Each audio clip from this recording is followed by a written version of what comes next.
So the new edgy anime that I was told wasn't going to be anything too special, turns out you should probably watch it. Ubel Blatt, I think that's how you say it. No one's ever corrected me. Episode 1 is here.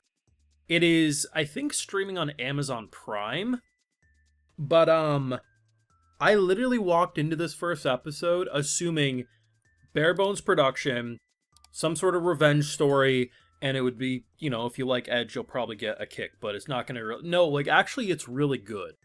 I'm gonna personally argue this is the best produced first episode I've seen so far this season. There is no competition in background art alone. That shit is gorgeous. Character designs are all fantastic. The animation is clean, and yeah, it is a bloody mess. It's bloody hell. They start the episode off with a man's face getting cut in two. They ain't shying away. But the way people were talking about this show, I remember for the past years that it's an edgy whatever. Maybe the story doesn't go places. I don't know. But so far, I've seen an MC that actually has a personality that doesn't seem like a dry, I hate everyone, I'll kill everyone. No, the dude, I don't know exactly what he's been through. He's a stowaway. Was immediately trying to protect a little girl who was getting harassed by horrible religious figures and was ready to cut down a fool when they were going to try to cut down us. And they've introduced a decent-sized supporting cast already with already hints about potentially his abilities being related to the moon. That's my current theory, because he talks about how, hey, thanks for opening up the ceiling for ventilation, the moonlight, it really looks good in here, or something like that. It seems like the moonlight powered him up, which means if that's true, the dude's already built different without the power up, so that's insane. I don't know, man. I walked in expecting the most 3 to 5 out of 10 show and left incredibly satisfied. Maybe I just don't agree with the anime community anymore, which I don't think is right, because a lot of what they talk about I enjoy. But goddamn, I'm not gonna deny the fact this is probably gonna be the edgiest show of the season, unless that one from yesterday changes its course and really plays into the death factor. But yeah, this one gets my seal of approval. Of course, if you want to support my work and see my full uncut thought to these episodes, I do have full live reactions over on my Patreon if you're so interested. I really gotta gush about the art though. This show is the most similar looking show to something like a Drifters. Anyone remember that show? Pretty good show back in the day. It's just sharp. It's highly refined. It's almost in a way, the Ashura anime if it had a better production. I don't know, there's just something so beautiful about looking at it. And the background art is insane. The first time, they show one of these shots, I'm like, okay, yeah, that's a really insanely well put together background shot, but it's a static image. They're not gonna, oh wait, no, here's this other beautiful shot of water pouring down the entire environment. How is this show cooking so hard visually? I don't know. And the thing is they actually did a surprisingly decent job at world building in this episode. We already kind of have an understanding of the religious hierarchy and how things operate in this world. We are learning about magic swords and different things. Take a look at the intro to the episode, basically. So, the religious nut jobs in this show and their kind of executioner bodyguards. Okay, here's a stowaway girl. Well, we just killed a bunch of people. Don't have time to clean up the executioner shit. Let's just do it again anyway. You can bribe them. So that's how, they've already established that if you got the monies, that's how you buy your purity in this world, is that you need pretty much endless pockets to navigate. The dude who we ended up bribing obviously tells the big executioner guys that, hey, I changed my tune, we're good. What does he do? He ends up bringing a group of his pals to go shake down said guy who bribed, because, well, you must still have some copper in your pocket for us, so we're gonna kill you and take it. We already have a decent understanding of how corrupt this world actually is, and just the simple idea of how quickly a business gets turned upside down. Now, granted, were they actually helping stowaways and stuff? Yes, but, it's very clear that they might do this to any random business.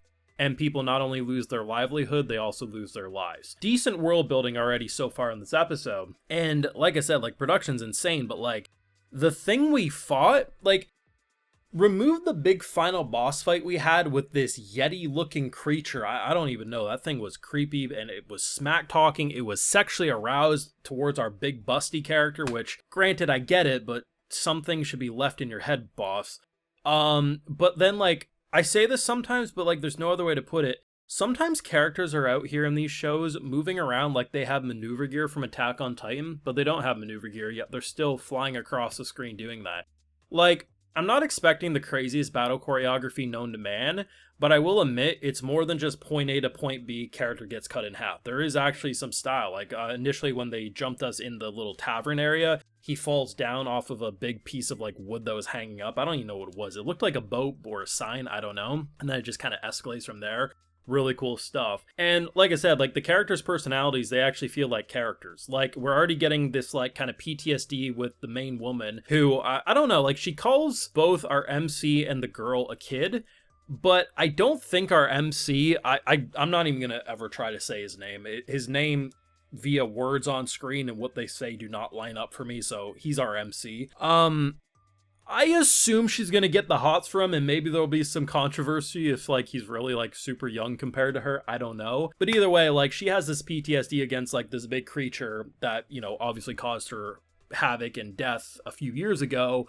You know, the dude who ends up saving us seems like a genuine guy who had a death flag over his head the whole time, so color me surprised when he actually survived this episode. The little girl, not much to say, but she wasn't infuriating. She just kind of looked like she needed some help, and it was oddly humorous that he refers to her as Pee-Pee, and probably will never actually call her by whatever her real name is. And our MC doesn't just feel like a person who can't get along with people. Like, yeah, he probably has a path of revenge, but he's not mindlessly edgy so far. And I do like edge, so this show can get edgier, but in terms of watching the gore on screen and how they did it, it never just felt like if anything, it kind of felt like, you know, when you play certain horror games, and obviously they're going to throw a lot of blood and guts in your face, but you don't just look at it and say, oh, that's all the game is. That's kind of how I feel like with the blood in the show. Yeah, there's a lot of blood, yeah, there's a lot of decapitation, but it's not like that's all the show has to offer, you know what I mean? This was a good first episode if you ask me. I have no idea if the anime community will vibe with it. I remember this show being talked about a lot a few years ago, like with the manga or whatever it was, and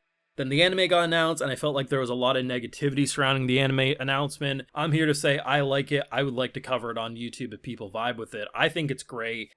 I literally expected shallow, mindless brutality fun, and I left oddly satisfied that the show has clearly got more to offer than just that kind of mindless substance. But, I don't know, maybe people will say I just like shit. That's fine. I mean, if universally this show is considered ass to the general anime public, I would much rather consider it not ass and enjoy my life being able to enjoy more shows than I guess maybe some people can, because at least I'm having fun watching pretty much all these different animes. So yeah, I like it. Let me know what you thought down below, whether if you're a fan of the source material or if you went in blind like myself, your thoughts. Leave a like if you enjoyed, subscribe if you're new around here, of course, ring that bell. And like I mentioned, we do have full live reactions over on Patreon, and hey, while you're over there, I'll also give you a video shout out. So today we got Frozen, Jinnis, Frank Stendel, David Walker, and we also have Y. So I appreciate the support, everyone. Please take care. You know, have a good one.